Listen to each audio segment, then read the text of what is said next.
All right, how we doing? Wow, that's loud. Cool. Hey, glad you guys can make it out on this warm day, especially when all the rest are cold. I appreciate you coming, and there goes my daughter. Hey, welcome to Family Worship Night. It's going to look a little different than our normal worship nights, obviously.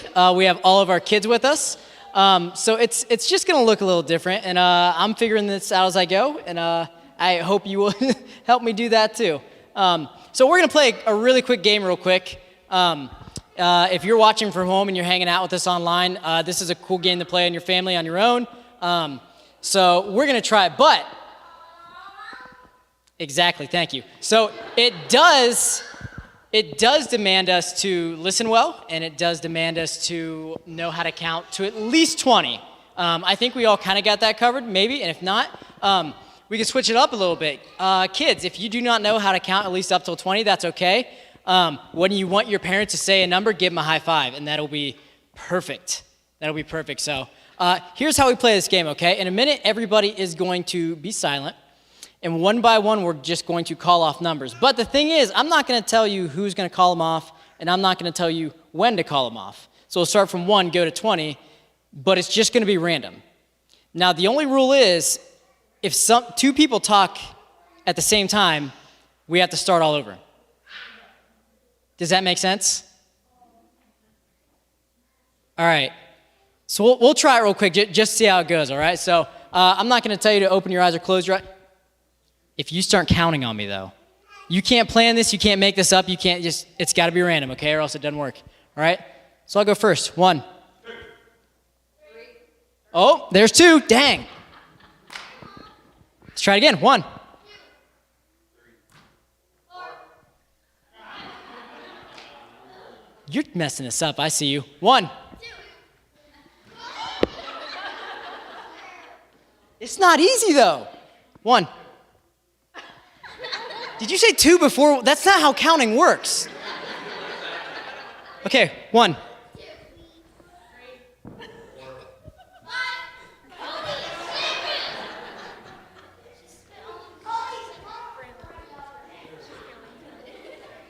Good, I'm glad you're counting. Okay, let's give you a goal. If you can make it to 15, the rest of the kids can have the suckers on their way out. Sugar them up, send them home, right? 1. 2. 3. 4. 5. 6. 7.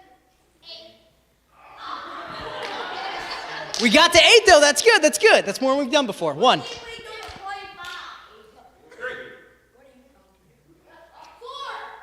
5. 6. 7. 8. 10. 11. 12. 13. 14.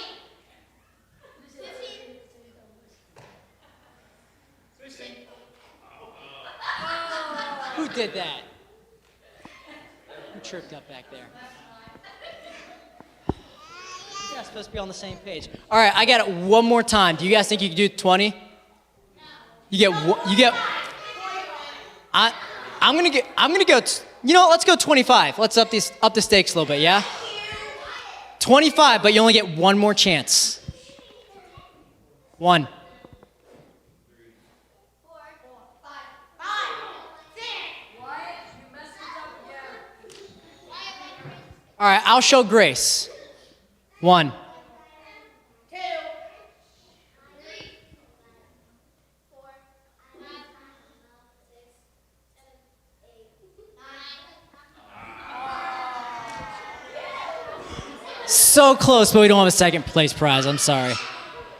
Hey, again, glad you're with us tonight. I don't know why she's just laying on the floor. She's tired. I'm going to pray real quick, and the band is going to come up. We're going to do a few songs, and we'll continue on. God, thank you for tonight. Thank you for letting us families get together and just have a lot of fun and worship together. Just let us focus on you and focus on how, Jesus, you are just a trailblazer and a trail leader, and we just want you to lead us tonight, Lord. It's in your name we pray. Amen. Hey, why don't you go ahead and stand up, please?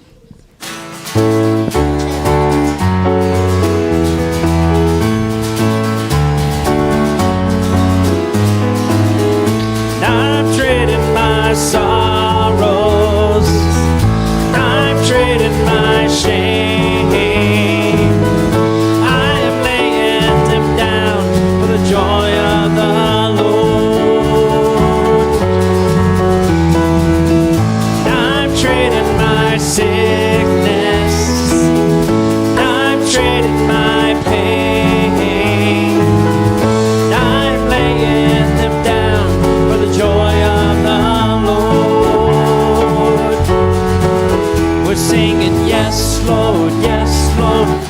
yes, Lord.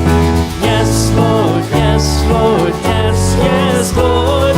Yes, Lord, yes, Lord, yes, yes, Lord, amen.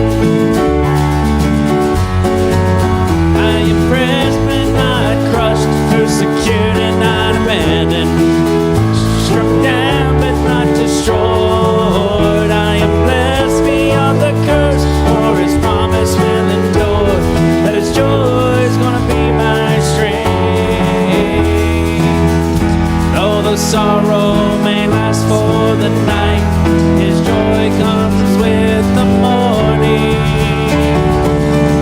I'm trading my sorrows, I'm trading my shame, I'm laying them down for the joy of the Lord.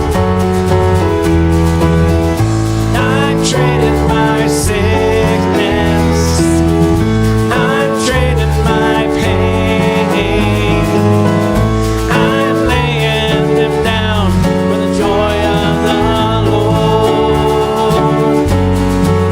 We're singing, yes, Lord, yes, Lord, yes, yes, Lord. Yes, Lord, yes, Lord, yes, yes, Lord. Yes, Lord, yes, Lord, yes, yes, Lord, amen.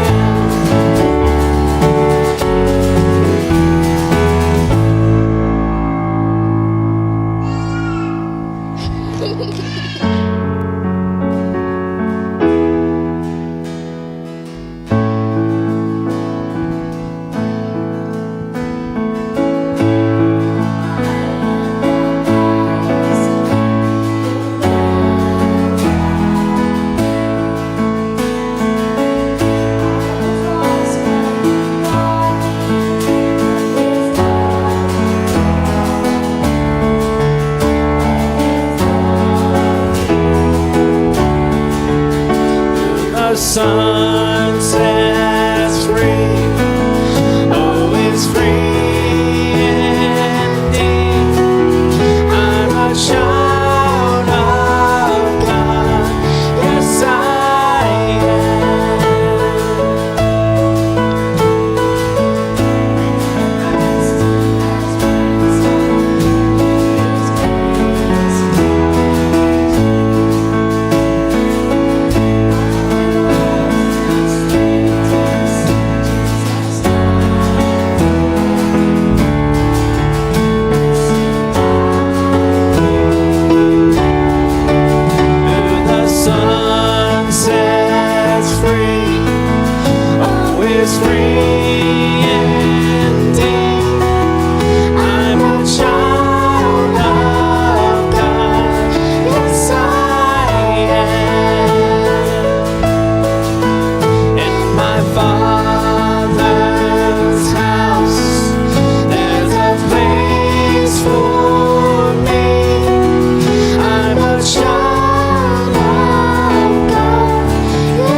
All right, cool. Also, I've never seen them two sing before, so that was fantastic to see. So there's a question that has been asked a few times since everybody walked in here, and is there anything in that tent? I'm not going to tell you, actually, right now. Honestly, just because I don't feel like it, and I like the mystery, right? So the way I kind of started to describe this to Wes and Leslie and Jeremy when we started this was, it's just going to look like a youth group night. We're going to do a game, we're going to do some worship, and do some small group questions too. And I love seeing you guys come together and sing generation to generation and just make it work, and it's, I don't know, it's awesome to see. Has anybody here ever been hiking in the winter? 1, 2, 3. Okay, a few of us, yeah. So for most of us, like me so far, that doesn't sound like my idea of a good time. But I had to do some research on it with what we were doing in the series we were starting. So I'm actually just going to take the series and roll it into the rest of youth group. So you guys are going to get this more than 1 week, okay? The lesson idea, not the actual lesson. Don't worry, you can still show up. So there's this idea of somebody who is a trailblazer, but there's also this idea of somebody who is a trail breaker. Okay, so if you're hiking during the winter, this is the person who usually goes ahead of the group and clears all the way the snow and stomps through and makes sure there's a path for everybody else to walk through, right? Because you don't want other people trudging through all the snow. You might get lost, or you might get, other people not following you correctly, and that's okay. But it's always good to have people who are trailblazers and people who break the trail ahead of us. And for the next few weeks, we're going to talk about that a little bit, students at least. We're going to look at trailblazers, but more than anything else, we're going to talk about the leader named Jesus, right? We all know about him. We all get to hear about him and love to read about him and pray to him, but we're actually going to take a look at him and how he led the way in a lot of different areas. Because when he stepped in as a human, when he stepped down off his throne in heaven, he had a lot of things he had to course correct. He had a lot of things that the Jews at that point in time were heading in one direction, and he went, whoa, we have to head off in this direction, and I know I need to be the first one to make those steps because nobody else is going to follow me in that direction. But they did, which is why he picked up followers, right?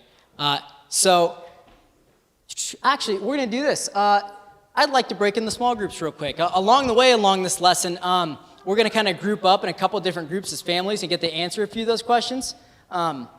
As families, which I would love. So I know there's a lot over here and a lot over here, so let's break up into 4 different groups. How about that, right?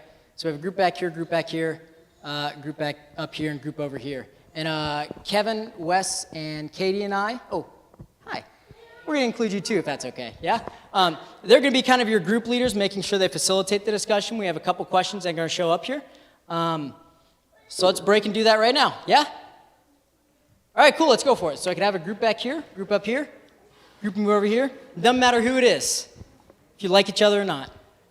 Hopefully you like each other by the end of it. That's good, yeah. Hey, Wes is showing up right there, cool. Come on, Wyatt.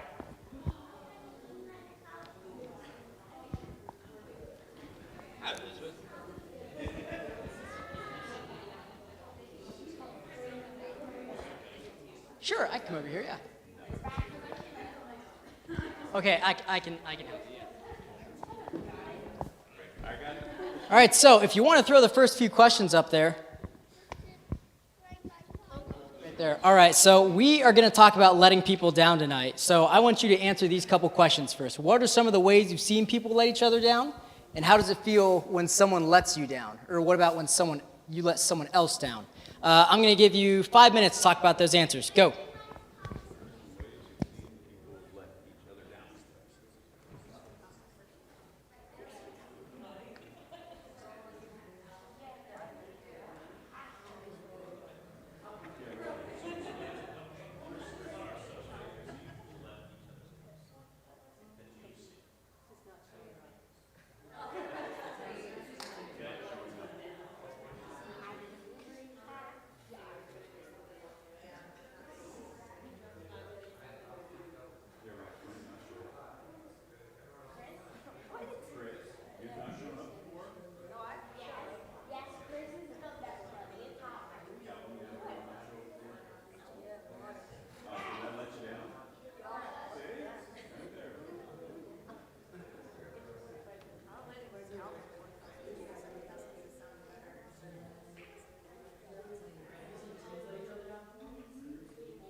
All right, cool. So we are going to get going here. Okay, so here's a picture here. We're a few weeks away from Easter, right? We are not that far out, and that's where the story takes place. Well, not a few weeks away, but just a really, really close smidgen to Easter, actually the week of, right? And this puts Jesus in a really, really strange place because not only is he, the God of the universe who's come down in human form, but he is also human who has met people and made friends, and he has this whole life that he's lived so far, right? So he's told his disciples so far about, hey, there's going to be a time where I'm not going to be here. I'm actually going to, die, be put to death. This is something that's going to happen, and they just don't get it. I don't know how you don't get it when Jesus says it so plainly, but I wasn't there, so I couldn't tell you. But now it comes for the time for all of this to begin to happen, right? Some crazy stuff starts to go down in their relationships, and a lot of trust is broken, and a lot of hearts are broken out of relationships, right? Just out of Luke 22, Judas, when you start looking at him, Satan enters him, and he starts trying to betray Jesus right away, right? He goes to the religious leaders, and he starts to ask them, hey, I know you guys are looking to make a deal. You're looking to get rid of Jesus. So am I. Let's see where we can meet in the middle here. And it says he actually starts to look for opportunities where there are not crowds of people around so that he can betray Jesus to these people. Right? And then you skip forward to Luke 22, 47 through 48. I think this is the one that I got here on the screen. It says, but even as Jesus said this, a crowd approached, led by Judas, one of the 12 disciples. Judas walked over to Jesus to greet him with a kiss. But Jesus said, Judas, would you betray the Son of Man with a kiss? I've had some bad friends, and I've had some really hurtful betrayals, but this story is way more than I can even start to put words to. Judas has to be the worst friend of all time. If you can imagine, you have this friend who you've gotten along with for 3 years, and there hasn't been a bad thing that you've noticed, and you're Jesus, so you're going to notice it, but everybody else hasn't noticed, and there just comes this time where Judas is bringing all these guards, and everybody starts to figure out, and it starts to click for everybody what's about to happen. All the things that Jesus has started to say and all the things that are going on. Now everybody's looking at Judas, and they're looking at the guards, and they're looking at Jesus, and all this is happening at once. And all in the background, they're thinking about all the things that Jesus had already taught them, all the things that they have seen, all the things that they've gone through. And they come up to him with a friendly greeting back in the time was a kiss. And this is how Judas was going to do it. I'm going to come to you as a friend, and that's how I'm going to betray you, right? Judas didn't just let Jesus down. He wanted him gone. He wanted him dealt with. He wanted him dead. But it gets worse for Jesus, right? If you skip forward to Luke 22, 54, now we go to another story of betrayal. It says, so they arrested him, and they led him to the high priest's home, and Peter followed at a distance. The guards lit a fire in the middle of the courtyard and sat around it, and Peter joined them there. A servant girl noticed him in the firelight and began staring at him. Finally, she said, this man was one of Jesus' followers. But Peter denied it. Woman, he said, I don't even know him. And you see later on, Jesus is within earshot, so you can start feeling the, oh gosh. Could you imagine if one of your friends that you've known for so long had just verbally just, hey, I don't even know this person. I don't even know this guy. This woman that I've spent time, no, I don't know her. She is nothing to me. Right? Peter denied it. After a while, someone else looked at him and said, you must be one of them. No, man, I am not, Peter retorted. About an hour later, somebody else insisted, this must be one of them because he is a Galilean too. Right? So they notice where he's from. They notice who he is as a person. Right? But Peter said, man, I don't know what you're talking about. And immediately, while he was still speaking, the rooster crowed. And at that moment, the Lord turned and looked at Peter. Suddenly, the Lord's word flashed through Peter's mind. Before the rooster crows tomorrow morning, you will deny 3 times that you even know me. And Peter left the courtyard, weeping bitterly. Now, if you go back in the story a little bit, a couple chapters ago, before they start heading off into town, Peter says the words, no, we'll go with you too, and we'll die with you. Oops. And Jesus says, comeback was, you don't even know what you're saying. I don't think you're ready to do that. I don't think you're ready to give up your life like you're saying you are. And now, as Peter is thinking about the words he now has to eat back at him and the glare that Jesus just gives from him across the courtyard, I could see why Peter leaves weeping bitterly. Right? So he's betrayed not only by Judas, but he's betrayed by one of his closest people, Peter, as well. Listen, Jesus is God, but he's human too. He has all the emotions we have. He feels all the things we feel, like to a greater extent that we could probably imagine because of that, but it hurts. Man, it's got to be painful, even for Jesus, for his friends to start to turn their backs on him. I know we've had that happen. Jesus has been there too.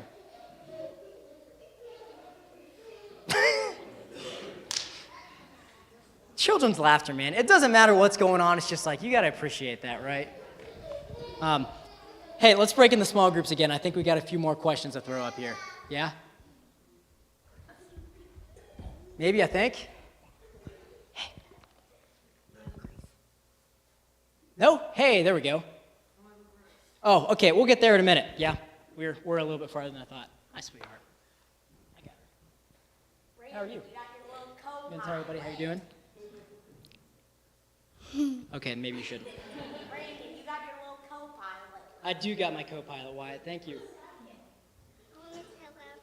No, we're going to keep going, okay? Right? I want you to put yourself in Judas and Peter's sandals for a second. Right? We start to hear how Jesus handles stuff like this, but Judas and Peter are on a whole different page. You know what? Actually, you distract me. Before that, we're going to go to actually what Jesus said to Peter. Right? You're too cute, you know that? You just completely, I just lost where I was. You came up here, daddy, daddy, and man, I was just gone. No, we're in the right place, right? So you're going to betray your friend. You're going to decide to go out on a limb, and you're going to decide to throw them under the bus. But just like we talked about, could you imagine the weight of that on Peter and Judas? Like, Judas didn't even give time for Jesus to forgive him. Like, if you go back and read, you want to tell everybody how you feel? Oh, we're going to do that in a couple seconds when we all get together, okay? So you save it for that, and then we'll keep doing that. Does that sound good? All right, awesome, high five. Sweet, yes, okay, right? So you got Judas, and then on the other hand, you have Peter. I want you to notice that Jesus and Peter don't really have time to talk about that until after Jesus has died and has been resurrected. Like, could you imagine the little bit of awkwardness that goes on between the group when Jesus starts popping up and having conversations, and it doesn't really say anything happens. Peter's probably just kind of there in the background like, man, I really don't want to talk about this. I know Jesus is going to bring it up, and I know he's just kind of meandering around, and I can't imagine. And the longer you wait to handle stuff like that, the worse it gets. The worse you start beating yourself up, the worse you imagine the situation is going to start to become. Peter is sitting in a very awkward, very hurtful part to his own self, not even as well as Jesus. They addressed their shame in different ways, but Jesus' answer would have still been the same. Right? Jesus' life and his mission were not about the guilt and the shame and the grief that happens when we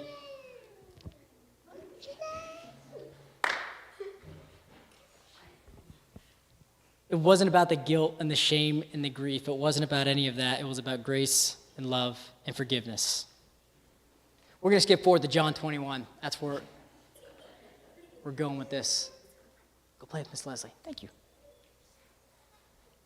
Also, if I ever get a tattoo, this is going to be like the tattoo I put on my body, because right before then it just says, "Come, let's have breakfast." And that's my favorite verse in the Bible.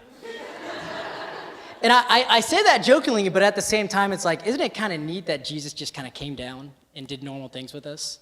Like, it wasn't just he was just this authority figure who decided to step down out of his authority position, but he was someone who just had friends, who just got along with people, who instead of, hey, you need to learn everything and you need to do this, it was just, hey, can we go have breakfast? And what better way to like break the really awkward tension between Peter and Jesus and a couple of the other ones was just with food. Everybody loves food. Jesus knows what he's doing, all right? That's why it's my favorite verse. Just come, let's have breakfast. All right, I see you, Jesus. You're going to get to it. So after breakfast, Jesus asked Simon Peter, "Simon, son of John, do you love me more than these?" "Yes, Lord," Peter replied. "You know that I love you." "Then feed my lambs," Jesus told him. Jesus repeated the question, Simon, son of John, do you love me? Yes, Lord, Peter said, you know that I love you. Then take care of my sheep, Jesus said. A third time, he asked him, Simon, son of John, do you love me? Okay, parents, you know when you have to repeat the question more than one time to your kids or have to ask them to do something again over and over and it starts, okay, calm down, we're just going to ask him again, or then like the tempers start to flare. Like this is how Peter starts again, right? Peter was heard that Jesus had asked that question a third time. He's like, all right, come on, Jesus, we already started talking. I said it twice, but Simon, son of John, do you love me? Lord, you know everything. You know that I love you. Jesus said, then feed my sheep. See, Peter had this falling out with Jesus. Peter had this moment where he had denied Jesus 3 times. And in the same way, Jesus brings him back into the fold by saying, Simon, son of John, do you love me? And not only does he bring him back in, but he calls him by name. He goes, I know what your name is, who you are, and where you are from. And I know you've had trouble with your identity and where you place your identity in. It's now going to be to feed my sheep. It's not going to be about who you are, but it's going to be about who I am now. Feed my sheep. And I want you to notice 2 things out of this. First, that Jesus didn't give up on Peter. In a world where it's really easy to just cut stuff out, in a world where it's really easy just to abandon things just because we don't like them anymore, Jesus still sticks to it. Especially with the way cancel culture is, especially with the way if you do something on TV or in front of people, just like that happened just a few days ago, people start making snap judgments. People just decide, hey, I'm going to now cut this person out. I am not going to like this person. We're going to have a war on this person or this topic or this subject now, and we can't even talk about it. We can't even talk about the things that we're going to cut out now because they're cut out, they're gone, they're meaningless to us. In a world where that is the norm, Jesus has decided, I don't care what you've done to me, I am not giving up on you. And that is so refreshing to hear. Even when fear led Peter to lie about him, about his friendship, the loyalty to Jesus, instead of anger or condemnation or just cutting Peter out, Jesus gave Peter forgiveness and grace. And not only that, but then he just called him to go, hey, I want you to lead my sheep. Not only have you said, hey, I'm not aligning with Jesus, I'm going to flip that. You're now going to lead all of my people. You are now going to head that up. He became the leader of the sheep Jesus was talking about, which is Jesus' followers. And what a cool way to show grace to someone who didn't know Jesus and didn't seem the person to probably be a very religious person as a fisherman. For Jesus to bring him on, only be with him for 3 years, and now Jesus goes, okay, it's your turn, lead. Okay, it's your turn, step up. Not only am I forgiving you, I'm going to bring you back from that, but now you're going to step up into a position where you get to show others the same grace and the same love that I just showed you. And here's a guy that went on to lead the early church and is still known by many in Christian traditions as the first official leader of the church. This is what Jesus does. He brings people not only out of brokenness, but then leads them. Not only does he just have people follow him, but then he sees a trail that's not available and he goes, I'm going to show you how to go through this, and then you're going to bring the people behind you along the way. This is who Jesus is. Hey, let's break for discussion. 2 more questions for us, right? How did Jesus respond to Judas and Peter letting him down? And what are some of those you and I sometimes let God down? You got 5 minutes. Go for it.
All right, so hopefully you had a chance to talk over those a little bit.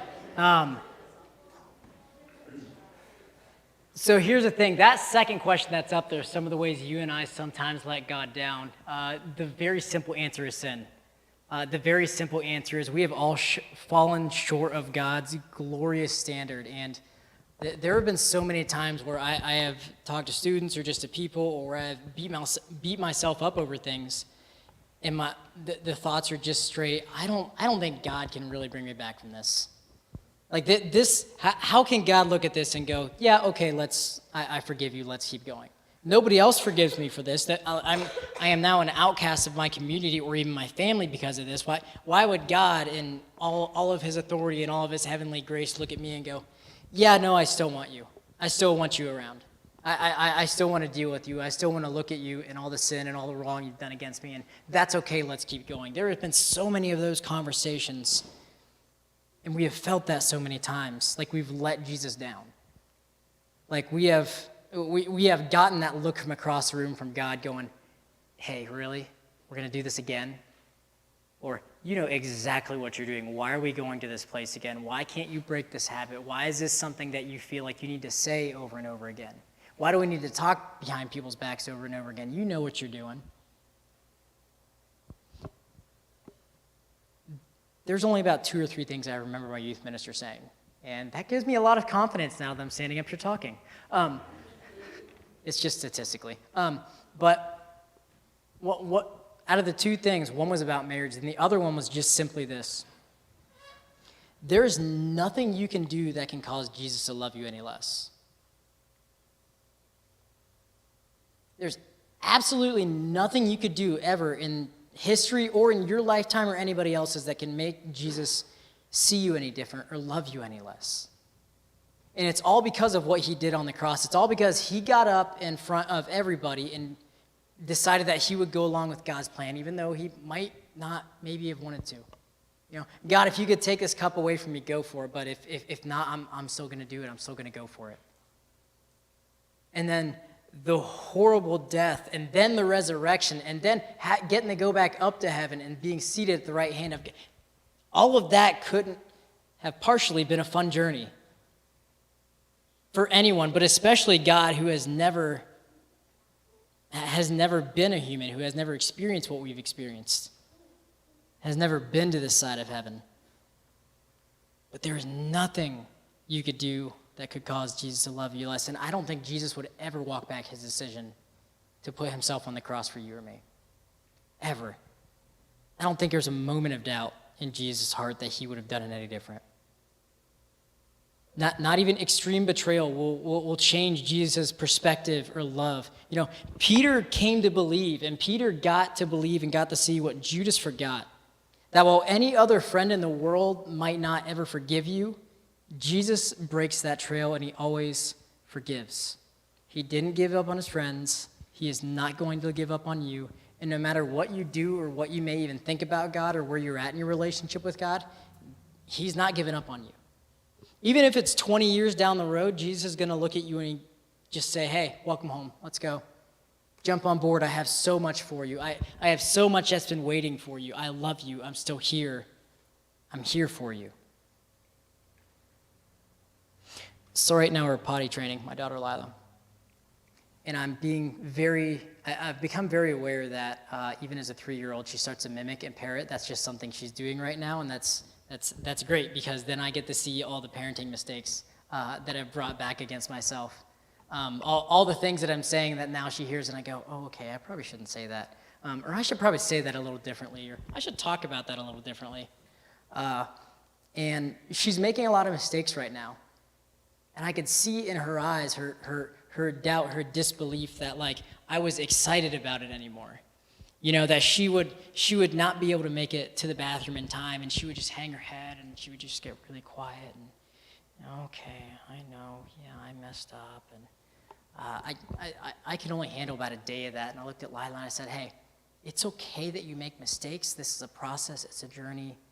I'm here. I love you. We can do this. It's okay to make mistakes. Mistakes happen. We're going to keep trying. We're going to keep going. And immediately her face went up. Okay. And then a couple days later, she did the same thing. We haven't really made any progress. And She was being goofy about it for a while, just like a 3-year-old would, but out of nowhere, she just goes, "But it's okay that I'm making mistakes, right?" And this tone of voice and this look that you see that, like, you still love me though, right? I'm still your girl, right? I'm still your daughter, right? Absolutely, yes, you are. Absolutely, it's okay to make mistakes. I want you to do better though, but mistakes are gonna get made. Let's keep trying. Let's keep going. And I have a feeling that's the exact same way God's looking at you right now. Whether you care about him or not, whether you love him or not, he's still looking at you like, hey, it's okay to make mistakes. I love you. I've paid for this already. I'm never going to love you any less. Let's just do better, and let's keep going. And I don't know who needs to hear that tonight. I feel like I'm talking to myself while I'm up here. And I don't even know if anybody's watching online or who's watching online, but God loves you. God is waiting for you to step up and realize that there is nothing that you could ever do that he is going to cause him to love you any less.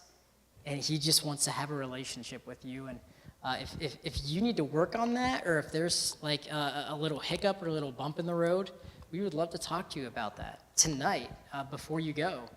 Or if you're online, hey, call us or text us or stop in the office sometime when we're available. We just want to talk to you about your relationship with Jesus, whether it's there or not. We would love to just have that conversation with you. One last thing before you go. I would love to be able to suggest this, and actually before you go, I have something else for you too, just as saying thank you for coming. I encourage you to go take a walk in the woods. Now that we're talking about it, now the weather's kind of warming up, also I'd love to go with you because I don't know what trails are around here or what like cool little spots are around here. But I would suggest kind of doing this with you and your family. Go take a walk. Go take a bike ride. Go do something together where you get to be out in nature, away from things, and start to try to have conversations like this. Conversations like, hey, I know this is not something we talk about every day maybe, but what's your relationship with Jesus look like? Or for smaller kids, it's, hey, how do you like church? How do you like praying? What do you think about God? Just asking them and poking and just kind of sorting through, okay, where am I at? Where are my kids at?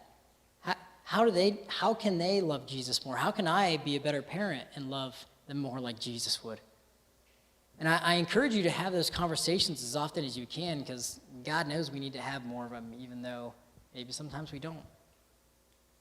I encourage you to go out into a place and be able to do that with your kids, whether it's just, hey, come, let's go have breakfast one morning. Let's go to Mama's and just get the best breakfast around. And that's not a promotion, by the way, but that's my humble opinion. I just love breakfast. Let's go get some breakfast. Let's go get some lunch. Let's just go away and talk and just figure this out and just have a relationship together and see what your relationship with Jesus is like.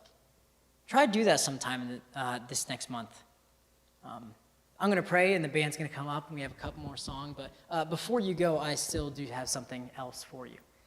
Jesus, thanks for tonight. I actually have no idea how, and my brain can't really fathom how you still love us.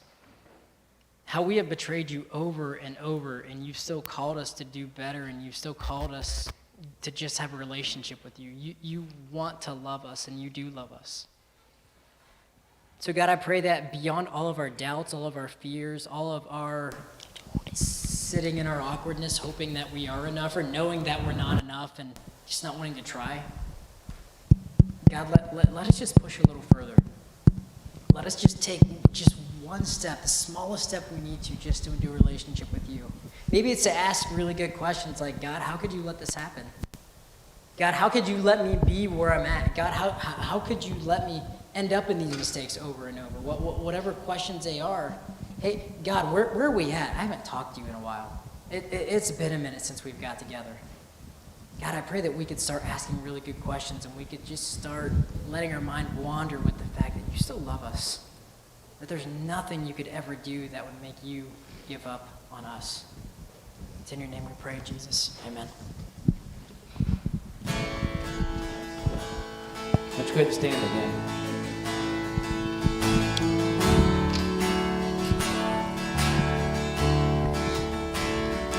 Even though I walk through the valley of the shadow of death, your perfect love is casting out fear.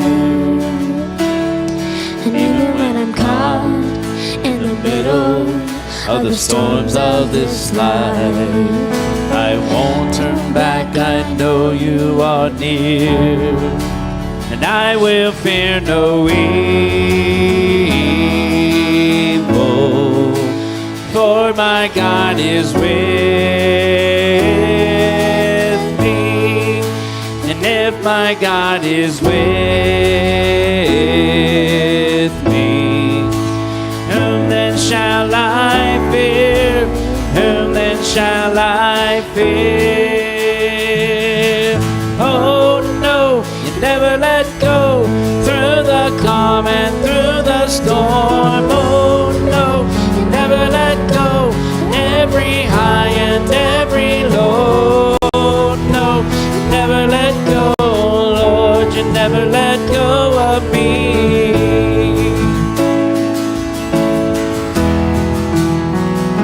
Yes, I can see a light that is coming for the heart that holds on.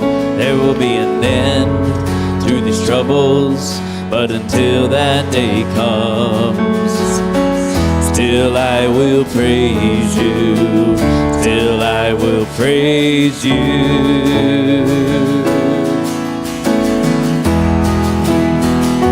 Yes, I can see a light that is coming for the heart that holds on. There will be an end to these troubles, but until that day comes, still I will praise you, still I will praise you.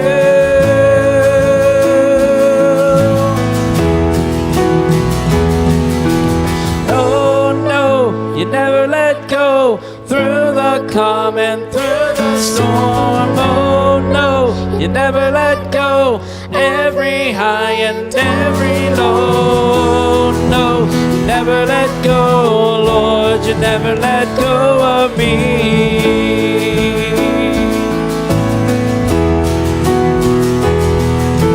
No, no, you never let go, through the calm and through the storm. Oh no, you never let go, every high and every low. No, you never let go, Lord, you never let go of me.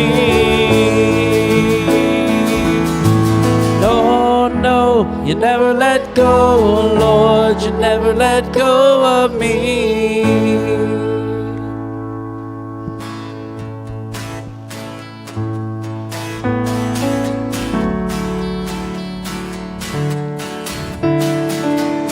No place I would rather be, no place I would rather be, no place I would rather be than here in your love, here in your love. No place I would rather be, no place I would rather be, no place I would rather be than here in your love, here in your love. Set a fire down in my soul that I can't contain, that I can't control. I want more of you, God. I want more of you, God. Set a fire down in my soul that I can't contain, that I can't control. I want more of you, God. I want more of you.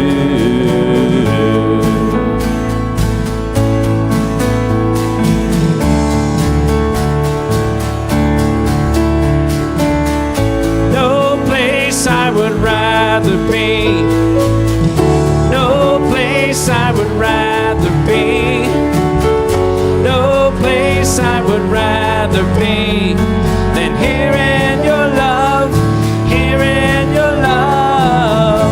No place I would rather be, no place I would rather be, no place I would rather be than here in your love, here in your love. Set up can't contain, that I can't control. I want more of you, God. I want more of you, God. Set a fire down in my soul that I can't contain, that I can't control. I want more of you, God. I want more of you.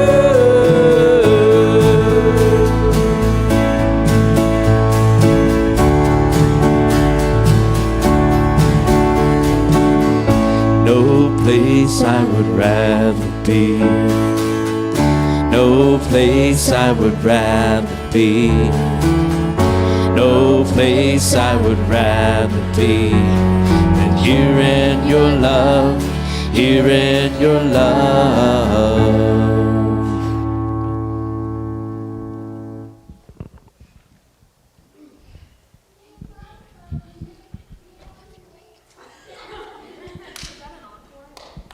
I think she's going to teach me how to dance someday. It's not going to be the other way around. Hey, I'm really glad you guys are here tonight. I know it looks a lot different than Sunday mornings, but I think it's just, oh, there you go. Hey. Nice walking. I'm just glad I get to see intergenerational worship. I think it's a blessing. We don't get to see it way too often, and it's just really neat. Hey, before you go, I know you've been wondering this entire time while I've been blabbing on what's in this tent. I actually do have something for you all. So a couple months ago, I gave out something called DIY Dare boxes for families. If you've picked one of these up, awesome. If not, I would love to give you one. They're ideas for entire families just to have a really good time and ask really good questions, like I was talking about before. So there's an idea in there. I heard someone talk about making a food from a vacation destination that you would love to go to. And that might be a really good way to like surprise your kids at Disney World or something. I don't know. But I don't know what kind of food people really serve in Florida, but. Seafood, hey, there you go. But then kids might not like seafood. Anyways, no, they're just really good ideas and really good questions in there. And just ideas for your families to have a good time and hopefully have some good conversations. So, as I always say at the end of all my youth groups, I love you guys, but not nearly as much as Jesus does. Thanks for coming, and we'll see you later. Oh, I got one thing. Oh, yep. One thing. Someone on stage today is entering their last day of the 40s. No way.